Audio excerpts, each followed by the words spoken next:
في كلامه المجيد وفي الفرقان الحميد. يا أيها الذين آمنوا ادخلوا في السلم كافة ولا تتبعوا خطوات الشيطان إنه لكم عدو مبين. قال رسول الله صلى الله عليه وسلم أكمل الإيمان أحسنهم خلقا. وقال الله تعالى في كلامه المجيد وفي الفرقان الحميد إن الله وملائكته يصلون على النبي يا أيها الذين آمنوا صلوا عليه وسلموا تسليما. আমরা নামাজে যে দরুদ পড়ি আমার সঙ্গে সবাই পড়েন আল্লাহুম্মা সাল্লি আলা মুহাম্মদ ওয়া আলা আলি মুহাম্মদ কামা সাল্লাইতা আলা ইব্রাহিম ওয়া আলা আলি ইব্রাহিম ইন্নাকা হামিদুম মাজিদ. اللهم بارك على محمد وعلى آل محمد كما باركت على إبراهيم وعلى آل إبراهيم إنك حميد مجيد. আপনি প্রেসারটাকে একটু বাড়ান না, সাউন্ড এরকম যাচ্ছে কেন? গেন অপশনটা বাড়ান। গেন কোথায়? গেন বোঝেন? গেনটাকে বাড়ান। ফুল বাড়ানি আছে, এত ক্লিয়ার লাগছে না সাউন্ডটা। সাউন্ডটাকে একটু ক্লিয়ার করেন, সাফ হোক, যেটা কথাটা বুঝতে পারে। হ্যাঁ হ্যাঁ, বেসটাকে একটু কমান, টনটাকে একটু বাড়ান, সাফ করেন। হ্যাঁ সাফ করেন, আর প্রেসারটাকে একটু বাড়ান। হ্যাঁ ঠিক আছে ঠিক আছে। সবাই একটু প্রাণ ভরে জিকির করেন লা ইলাহা ইল্লাল্লাহ লা ইলাহা ইল্লাল্লাহ লা ইলাহা ইল্লাল্লাহ মুহাম্মাদুর রাসূলুল্লাহ। সকলে বলুন সাল্লাল্লাহু আলাইহি ওয়াসাল্লাম। সম্মানিত উপস্থিতি, প্যারা হাজিরানে মজলিস, উপস্থিত অন্ধকার মাহফিলের সঞ্চালক তথা সম্মানিত সভাপতি সাহেব, বিশেষত অত্র এলাকার মসজিদের সম্মানীয় ইমাম সাহেব, মুআজ্জাজ মুহতারাম উলামায়ে কেরাম, আজকে মাহফিলের কমিটি সাহেবানগণ, সম্মুখে উপবিষ্ট বয়োজ্যেষ্ঠ দিনদার পরেজগার আল্লাহওয়ালা মুরব্বী বাপজানেরা, আমার সমবয়স্ক বয়কনিষ্ঠ স্নেহের ভাইরা, পর্দার অন্তরালে অবস্থানরতা পর্দানাসীরা, শিক্ষিতা ধার্মিকা, সম্মানিতা মমতাময়ী আমার মায়েরা বোনেরা, সকলকে জানাই প্রাণ উজাড় করা হৃদয় নিংড়ানো আন্তরিক শুভেচ্ছা ও ভালোবাসা। সকলে সমবেত হয়ে সর্বপ্রথম আল্লাহ পাকের শাহী দরবারে শুকরিয়া জ্ঞাপন করি যে আল্লাহ পাক দুনিয়ার ব্যতিব্যস্ত থেকে আলাদা করে সুস্থ শরীরে এই পবিত্র মজলিসে আমাকে আপনাকে হাজির হওয়ার মতো তৌফিক দান করেছেন। আল্লাহ পাকের দরবারে কৃতজ্ঞতা প্রকাশে প্রাণ ভরে অন্তরের অন্তরস্থল থেকে উচ্চ আওয়াজে বলেন আলহামদুলিল্লাহ। আল্লাহ পাকের প্রশংসার পর অসংখ্য দরুদ ও সালাম প্রেরণ করি সর্বকালের সর্বযুগের সর্বশ্রেষ্ঠ মহামানব, যিনি সৃষ্টি জগতের জন্য রহমত, ইমামুল আম্বিয়া, খাতামান নবিয়্যিন, সাইয়্যিদুল মুরসালিন, রাহমাতাল লিল আলামিন, সে প্রিয় রাসূলের পবিত্র রওজা আতহারে দরুদ সালামের ঝর্ণা ধারা অজস্র ধারায় বর্ষিত হোক। সকলে ভক্তির সঙ্গে বলুন সাল্লাল্লাহু আলাইহি ওয়াসাল্লাম। সম্মানিত উপস্থিতি, আল্লাহ পাক আমার মতো অধম গুনাহগারকে আপনাদের খেদমতে স্বল্প সময়ের জন্য হাজির করেছেন। আমার জন্য দোয়া করেন আল্লাহ পাক আমাকে ইখলাসের নিয়তে সংক্ষিপ্ত আকারে শরীয়তের দৃষ্টিকোণ থেকে উপযুক্ত আলোচনা উপস্থাপন করার তৌফিক দান করেন। বলেন আল্লাহুম্মা আমিন। ভূমিকা খুব বেশি লম্বা নেব না, সময় আজকে হাতে কম। আলোচনার প্রারম্ভে দুটি কথা। আমরা যারা এখানে এসেছি সর্বপ্রথম নিয়ত করি আজকে মজলিস থেকে আল্লাহ পাক যতটুকু শরিয়াতে সঠিক জ্ঞান অর্জন করার তৌফিক দেবেন সেগুলো আমরা আমল করব, নিয়ত রাখি আল্লাহ কবুল করেন, বলেন আল্লাহুম্মা আমিন। দ্বিতীয় কথা, আপনারা আমাকে একটু সহযোগিতা করবেন। সহযোগিতাটাকে একটু আন্তরিকতা, একটু চোখে মুখে সম্পর্ক, রেসপন্স, অ্যাক্টিভিটি একটু আপনার সঙ্গে আমার যদি কানেকশন না হয়, খুব মন খারাপ করে যদি চুপচাপ বসে থাকেন, আমি ক্যাসেটের মতো একা বকে যাই, এইরকম পরিবেশে ওয়াজ বোঝানো কঠিন হয়। আমি মেপে কথা বলবো, হক আদায় করার চেষ্টা করব। আপনারা আমাকে যেখানে বসিয়েছেন এটা যোগ্য ব্যক্তিদের জায়গা, এখানে বসলে দায়িত্ব অনেক বেশি হয়। আমি দায়িত্ব পালন করতে বসেছি, চেষ্টা করব যতক্ষণই কথা বলি শুরু থেকে শেষ পর্যন্ত কি দিলাম আর কি পেলেন একটা হিসাব মিলিয়ে দেবো ইনশাআল্লাহ। ভাইয়েরা খুব শর্ট টাইম আমার সঙ্গে যোগাযোগ করেছেন, আমি 8:30 পর্যন্ত থাকবো। 1 ঘন্টা আপনাদের খেদমতে কম বেশি আছি, মানে সময় পরিস্থিতি কিছু করার নেই। এই 1 ঘন্টা আমি কি দিলাম আর কি পেলেন একটা হিসাব মিলিয়ে দেবো ইনশাআল্লাহ। এখানে বসে মানুষকে খুশি করা সহজ, হক আদায় করা কঠিন। একজন আলেমের অনেক বেশি দায়িত্ব, বিশ্বাস করুন। 2 ঘন্টা ওয়াজ করতে গেলে না 200-250 ঘন্টা পড়াশোনা করলে ভালো হয়। এই জন্য আমি আমার জায়গা থেকে আপনারা যারা আমার সামনে বসেছেন সময়টুকু আমানত মনে করছি, যাতে আমানতের খেয়ানত না হয় সেই চেষ্টা আমার তরফ থেকে আপ্রাণ থাকবে। বাকিটা আল্লাহ পাকের উপরে ভরসা রাখছি, ওমা তাওফীক ইল্লা বিল্লাহ। কোরআন শরীফ থেকে খুতবার ভিতরে যে আয়াত পড়েছি সূরাতুল বাকারা 208 নম্বর আয়াত, আল্লাহ পাক বলছেন ইয়া আইয়ুহাল্লাযীনা আমানু, যারা ঈমানদার, যারা মুসলমান মুমিন, আল্লাহ তাদেরকে বলছেন হে আমার বিশ্বাসী বান্দা বান্দীরা, উদখুলু ফিস সিলমি কাফা, তোমরা পরিপূর্ণ রূপে ইসলামের মধ্যে প্রবেশ করো। ওয়ালা তাত্তাবিউ খুতুওয়াতিশ শাইতান, শয়তানের পদাঙ্ক অনুসরণ করো না। ইন্নাহু লাকুম আদুউম মুবিন, নিশ্চিত রূপে সে তোমাদের চরম দুশমন। প্রথম যে বাক্যটা এটা অত্যন্ত আমাদের জন্য দামি বাক্য, সেটা হলো যে পরিপূর্ণ রূপে ইসলামের মধ্যে প্রবেশ করো। এই কথার অর্থ হলো আল্লাহ পাক এবং আমাদের প্রিয় নবী আমাদেরকে যা আদেশ নিষেধ করেছেন, আমরা কোরআনুল কারীম এবং হাদিস শরীফ থেকে যে আদেশ নিষেধ হিসেবে পেয়েছি, যেটা শরীয়তের বিধান, ধর্মীয় বিধান, হারাম হালাল হিসাবে জেনেছি, সেগুলো শুধু জানলে হবে না, সেগুলো শুধু বিশ্বাস করে বসে থাকলে হবে না, আমল করতে হবে। কি করতে হবে? নামাজ ফরজ জানি, বিশ্বাসও করি, কিন্তু পড়ি না, তার মানে পরিপূর্ণ ইসলামের ভিতরে প্রবেশ করা হলো না। পর্দা ফরজ জানি, বিশ্বাস করি, কিন্তু পর্দা করি না, এর অর্থ পরিপূর্ণ ইসলামের মধ্যে প্রবেশ করা হলো না। জুয়া, লটারি, মদ, হিরোইন এগুলো হারাম জানি, বিশ্বাসও করি, কিন্তু আমল করি না, তার অর্থ পরিপূর্ণ ইসলামের মধ্যে প্রবেশ করি না। ইসলামের মধ্যে প্রবেশ করার ভিতরে মনুষ্য জাতির জীবনের সফলতা আছে। কি আছে? দুনিয়ায় আল্লাহ তাকে সফলতা দেবে, শান্তি আর সম্মান পাবে। কবরে আল্লাহ তাকে শান্তিতে রাখবে। আর ইসলামের পথ ধরে চললে, ইসলামের ভিতরে প্রবেশ করলে আল্লাহ পাক তাকে আখিরাতে চির শান্তির জায়গা, আল্লাহর দয়ার জান্নাত নসিব করে দেবেন। জোরে বলুন সুবহানাল্লাহ।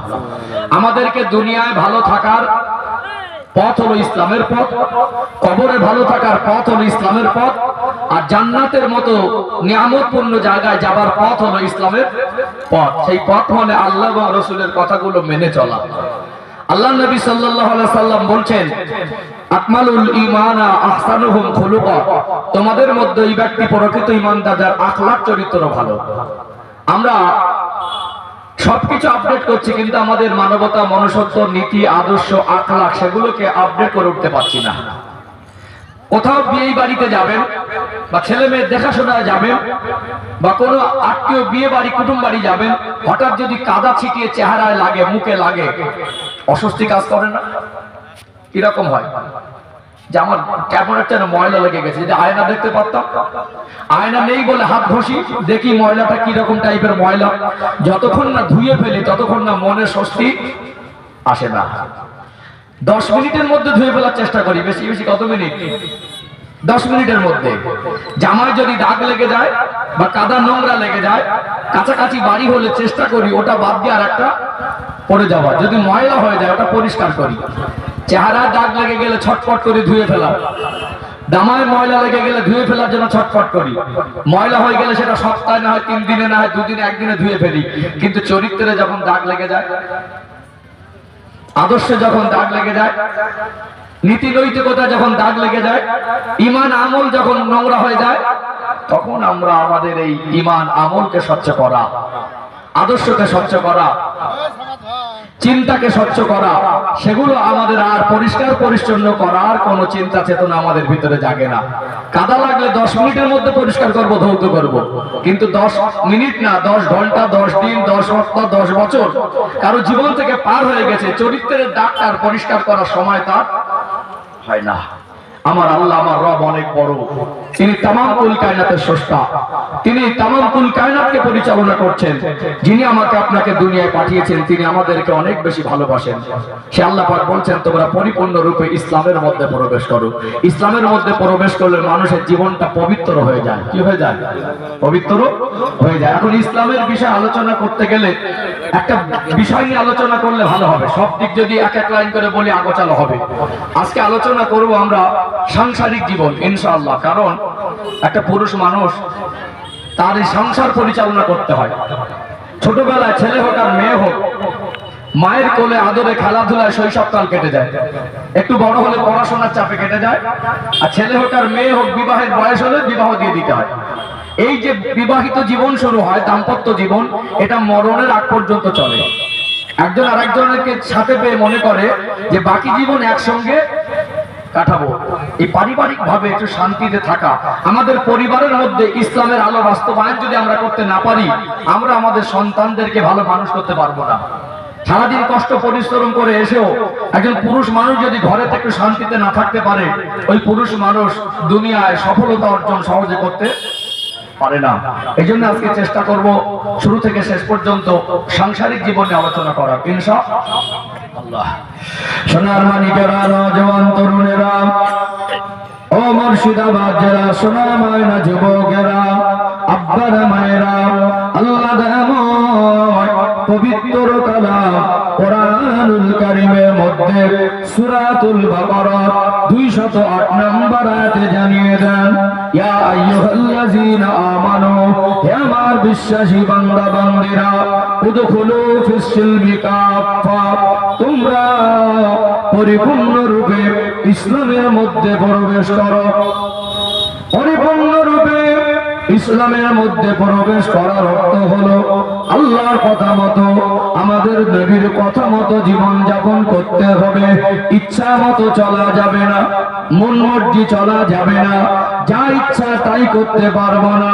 আমাদের ইচ্ছাকে আল্লাহর কাছে আত্মসমর্পণ করে দিতে হবে। কি করে দিতে হবে? আত্মসমর্পণ করে দিতে হবে। ইচ্ছার উপরে আমার আর কোনো অধিকার থাকবে না।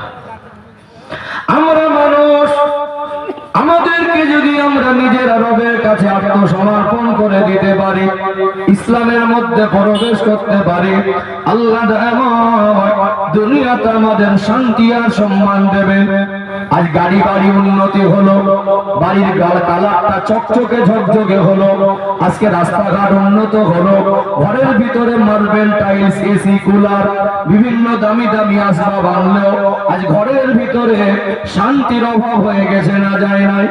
আমার দাম্পত্য জীবন যেহেতু আলোচনার বিষয়বস্তু, একজন সংসারে একজন মানুষ তার পরিবার নিয়ে, বাবা মাকে নিয়ে, সন্তানদের বিবিদের নিয়ে কিভাবে শান্তিতে থাকবে, ইসলামের আদর্শ একটা পরিবারের মধ্যে বাস্তবায়ন করা দরকার আছে না নেই?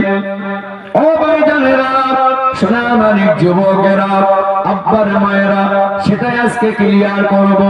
দুনিয়াতে আমরা মানুষ, আমাদের জীবনে অনেক রকম সম্পর্ক আছে। বাপ বেটার সম্পর্ক, ভাই ভাইয়ের সম্পর্ক, চাচা ভাতিজার সম্পর্ক। দুনিয়াতে একটা মানুষের জীবনে যতই সম্পর্ক থাক, মানুষ জাতির জীবনের প্রথম সম্পর্কের নাম হলো স্বামী আর স্ত্রী। এই সম্পর্কের উৎপত্তি দুনিয়ায় নয়, এই সম্পর্কের উৎপত্তি হলো আল্লাহ পাকের জান্নাতের ভিতরে। জোরে বলুন সুবহানাল্লাহ। আমাদের জীবনে একটা নির্দিষ্ট সময় যখন এই স্বামী স্ত্রীর সম্পর্ক হয়, এই সম্পর্কটা মানুষের জীবনের প্রথম সম্পর্ক। কি সম্পর্ক? প্রথম সম্পর্ক। আল্লাহ পাক সর্বপ্রথম হযরত নবী আদম আলাইহিস সালামকে বানিয়েছিলেন জান্নাতে। কোথায়? একটু রেসপন্স দেন। কোথায়? জান্নাত। জান্নাতে। তিনি প্রথম একা ছিলেন, যখন একা ছিলেন তার জীবনে কোনো সম্পর্ক ছিল না। জান্নাতের নিয়ামত উপভোগ করার পরেও তিনি কি যেন মনে করছেন জীবনে অভাব। মনের খবর কে জানে? বলেন না সবাই, মনের খবর আল্লাহ জানে। তো ঘুমিয়ে গেলেন। আল্লাহ পাক বাম পাজর থেকে বেকা হাত নিয়ে মা হাওয়া আলাইহিস সালামকে বানালেন। ঘুম ভেঙে দেখছেন মা হাওয়া আলাইহিস সালাম জান্নাতের ভিতরে ঘুরোঘুরি করছেন। বড় আশ্চর্যজনক হলেন, মনে মনে করলেন আমার রব তিনি এত মহান, আমার মনের খবরটা বুঝে হয়তোবা আমার জন্যই বানিয়েছেন। যত মানুষকে আল্লাহ দুনিয়ায় পাঠিয়েছিলেন, আজকে বেঁচে আছেন, কিয়ামত পর্যন্ত পাঠাবেন, সবথেকে সুন্দর চেহারা করেছিলেন আল্লাহ পাক আমাদের প্রিয় নবীকে। বলুন সুবহানাল্লাহ। আর নারীদের মধ্যে আল্লাহ পাক মা হাওয়া আলাইহিস সালামকে অনেক বেশি সুন্দরী করেছিলেন। তো জান্নাতের ভিতরে প্রথমবার মা হাওয়াকে দেখে মনে করলেন যে আল্লাহ পাক হয়তো আমার জন্য বানিয়েছে। আল্লাহ আওয়াজ দিয়ে বললেন আপনার জন্যই বানিয়েছি, আর এক্ষুনি আপনার জন্য হালাল না, বিবাহ করিয়ে দেবো, আপনার স্ত্রী হবে, একসঙ্গে সময় কাটাবেন। আল্লাহ বিবাহ দিলেন জান্নাতের মধ্যে। যতদিন জান্নাতে ছিলেন তাদের কোনো সন্তান ছিল না। এই সম্পর্কটা বৈবাহিক সম্পর্ক, স্বামী স্ত্রীর সম্পর্ক, এটা দুনিয়ায় হয়েছে না জান্নাতে হয়েছে? জান্নাতের বাকি যত সম্পর্ক আছে সবটা দুনিয়ায় রয়েছে। ও ভাইজানেরা, সোনামানিক যুবকেরা, আব্বারা মায়েরা, আল্লাহ পাক এই সম্পর্কের উৎপত্তি কেন জান্নাতে করালেন একটু জানতে মন চায় কি চায় না? দুনিয়াতে একটা বাবার মা যদি মনে করে আমি আমার সন্তানকে পৃথিবীর সব বাবা মার থেকে বেশি ভালোবাসি, ওই সন্তানের জন্য যদি সোনার ইট দিয়ে বিল্ডিং বানিয়ে দেয়, ওই সন্তানের জন্য যদি বাবা মা ওই সন্তানের জন্য পৃথিবীর সব থেকে দামি খাবার খাওয়ায়, দামি পোশাক পরায়, দামি গাড়ি কিনে দেয়, আল্লাহ দয়াময় নির্দিষ্ট একটা সময় যখন যৌবন জীবন দেবেন, এই যৌবন জীবনের পবিত্রতা বজায় রাখার জন্য একমাত্র পন্থা হলো বিবাহ বন্ধনে আবদ্ধ হওয়া। বাবা মা যদি মনে করে আমি আমার ছেলে হোক আর মেয়ে হোক আমি যতটা ভালোবাসি পৃথিবীর কেউ অতটা ভালোবাসে না, তাই বাবা মা তার জীবনের সব কিছু প্রয়োজন মিটিয়ে দিতে পারবে না। পারবে কি? এমন একটা সম্পর্ক একটা সময়, নির্দিষ্ট সময়ে এই সম্পর্কে আবদ্ধ হওয়া লাগে। কি লাগে? আবদ্ধ হওয়া লাগে না? আর এই সম্পর্কটা আল্লাহ জান্নাতের মধ্যে উৎপত্তি করালেন। এর গুরুত্ব আরেকটা পয়েন্ট তুলি, আমি তো কাটা কাটা করে পাট পাট করে কথা বলে অভ্যস্ত, ভেবে কথা বলি, আরেকটু পরিষ্কার হয়ে যাবে ইনশাআল্লাহ। এটা একটা প্রয়োজনীয় সম্পর্ক। কি সম্পর্ক? এটা একটা জীবনের প্রয়োজনীয় সম্পর্ক। ও ভাইজানেরা, সোনামানিক যুবকেরা, আব্বারা মায়েরা, খুব গভীর মনোযোগ দিয়ে শুনুন। এই অবস্থা বুঝে নেওয়া জিনিস, বোঝানো জিনিস। যদি আমার আল্লাহ এই মনুষ্য জাতিকে বৈবাহিক সম্পর্ক, এই স্বামী স্ত্রীর সম্পর্কটা না দিতেন, আমাদের জীবনটা ওলট পালট হয়ে যেত। একটা ছেলে আর মেয়ে, এই মনুষ্য জাতি, নারী আর পুরুষ, এরা যদি বৈবাহিক জীবনে আবদ্ধ না হতো, একটা মেয়ের বয়স যদি 40 বছর হতো, তার জীবনে যদি 100 জন পুরুষের সঙ্গে শারীরিক সম্পর্ক হতো, আল্লাহ যদি ওই মায়ের গর্ভে 5টা বা 3টা বাচ্চা দিতেন, ওই 40 বছর বয়সে 3টে সন্তানের মা 100 জন পুরুষের সঙ্গে তার যদি সম্পর্ক হতো, বিবাহের সিস্টেম যদি আল্লাহ না দিতেন, বলুন তো সন্তানগুলোর আসল বাবা কি, এটা কি খুঁজে পাওয়া সহজ হতো? সহজ হতো? গোটা দুনিয়ার মানুষ পেরেশান হয়ে যেত, অর্ধেক জীবন কালি হয়ে যেত। ওর আসল বাপকে সেটাকে খুঁজে বার করা, কার সন্তান কাকে বাপ বলতো আর কার সম্পদে কে ভাগ বসাতো, এই হিসাব মিলাতে মিলাতে জীবন অর্ধেকটা কালি হয়ে যেত। কত মনে বুঝে আসে না? এই জন্য এই সম্পর্ক একটা গুরুত্বপূর্ণ সম্পর্ক, যেটার উৎপত্তি আল্লাহ জান্নাতে, দুনিয়ায় নয়। সম্মানিত ভাইরা, তখন কি হতো, একজন এসে বলতো তোর বাপ নাটা আমার বাপ, সম্পদ আমি নেব। আর একজন পাশ থেকে এসে বলতো তুই মিথ্যা বলছিস, তোর বাপ নাটা আমার বাপ, এই সম্পদের ভাগ আমি নেব। আবার কেউ কেউ খুঁজতো আমার আসল বাপটাকে, মাও বুঝতে পারতো না, কারণ তার 40 বছর বয়সে আল্লাহ যদি বৈবাহিক সম্পর্কের সিস্টেম না দিতেন, সে কখন কোন সময় কার সঙ্গে সময় পার করেছে, ওর আসল বাবাকে মাও তো নিশ্চিন্ত করে বলতে পারবে না। পারবে কি? পারবে না। সম্পর্কটা একটা ভাইটাল সম্পর্ক। সম্মানিত ভাইরা, এই সম্পর্কের ভিতরে ইসলামের আলো আমাদের দরকার আছে। নাচের বিশ্বের সুন্দরীকে বিবাহ করে সোনার অলংকার মাথার চুল থেকে পায়ের তলা পর্যন্ত সাজিয়ে দিয়ে পৃথিবীর সবথেকে দামি খাবার খেয়েও জীবনে শান্তি পাওয়া সম্ভব নয়। এই সম্পর্ক যেমন গুরুত্ব, এই সম্পর্ক কিভাবে সম্পর্কের মধ্য থেকে জীবন অতিবাহিত করতে হবে এর ভিতরে ইসলামের শিক্ষাটাও গুরুত্বপূর্ণ। ও ভাইজানেরা, সোনামণি যুবকেরা, আব্বার মায়েরা, প্রত্যেকটা মানুষই দাম্পত্য জীবনে সুখী হতে চায়।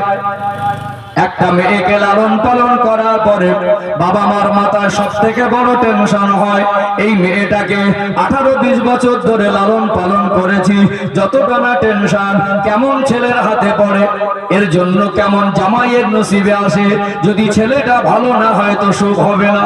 একটা ভালো ছেলের অনুসন্ধান করে কি করে না? ছেলের ক্ষেত্রেই চিন্তা হয়, জীবন সঙ্গিনী যদি ভালো না পায়, দুনিয়ায় গাড়ি বাড়ি সোনা দানা মাল খাবার অর্থবিত্ত চাকরি ডিগ্রি থেকেও অনেক সময় মনের শান্তি থাকে না। অথচ এই শান্তি যখন আমাদের অভাব হয়ে যায়, আমরা তাবিজখানায় শান্তি আনতে যাই। আমরা ইসলামের পথ ধরে চললে আমার আপনার নবী